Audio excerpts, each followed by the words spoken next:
C'était en début de semaine. En début de semaine, nous avons enterré novembre pour arriver en décembre. Et nous avons enterré l'énième Movember, cette espèce de truc qui fait pousser la moustache aux hommes. Mais au fait, elle en est où la moustache dans notre société contemporaine?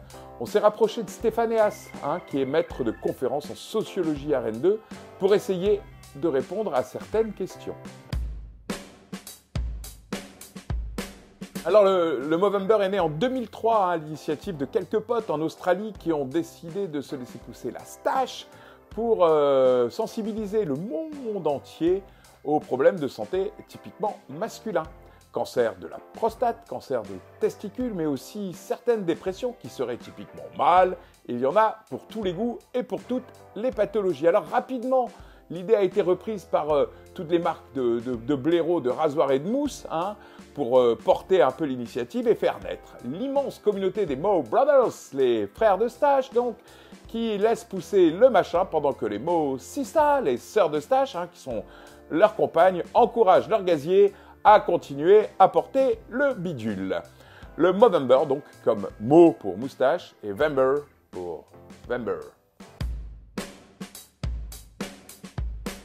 Alors je lis Stéphanéas, quand même, il ne peut y avoir de généralité scientifique car toutes les enquêtes en sciences sociales et humaines montrent qu'un acte, qu'une parure, n'a jamais un seul sens, y compris pour son porteur et a fortiori pour le collectif qui l'entoure, l'accompagne ou au contraire le combat. En France, il n'y a pas de réelle étude sur le port de la moustache, à l'exception d'une en 2016, mais qui est commandée par une marque de rasoir qui commence par Wilkins et finit par Son. Il y a donc plusieurs prudences à adopter autour de cette enquête. On voit bien qui elle peut servir.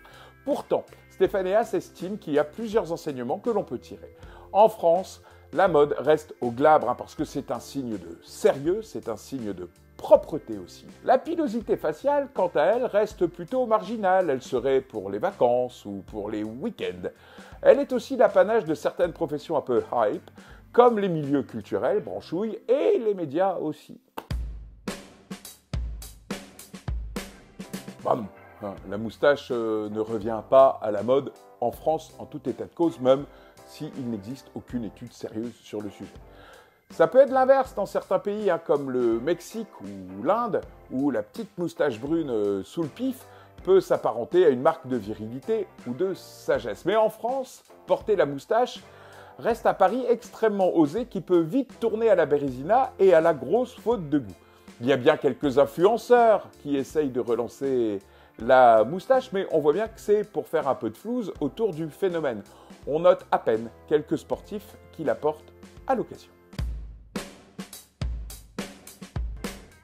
Dans le temps, on portait la moustache parce que c'est un bon gros symbole de virilité mâle, de masculinité costaud. La moustache, c'est un peu comme le gros cigare, la grosse bagnole, ou encore la natte que l'on peut retrouver dans certaines civilisations.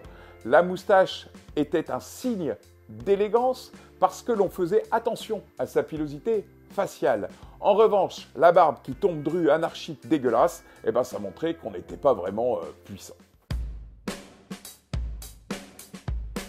Ouais, on voit bien quand même que la vie d'un homme et ce qu'il laisse à l'histoire, au passé, peut proscrire certains types de moustaches. Il paraît difficile en 2021 d'avoir un petit carré dégueulasse juste au-dessus de la lèvre comme ça pour ressembler à Adolf Hitler. Pour autant, Stéphanéas tempère.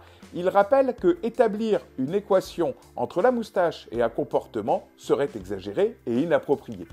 De mémoire, il a connu certaines personnes âgées qui ont porté ce fameux petit carré dégueulasse à la Hitler sans que personne ne leur jette la pierre, ni en France, ni en Allemagne. Autre moustache, autre style, celle de Freddie Mercury, qui est une icône absolument gay. Est-ce que cela veut dire que tous ceux qui ont la moustache de Freddie Mercury sont des icônes gays ou sont capables de chanter Bohemian Rhapsody à Wembley devant 150 000 bonhommes? Je crois pas, non.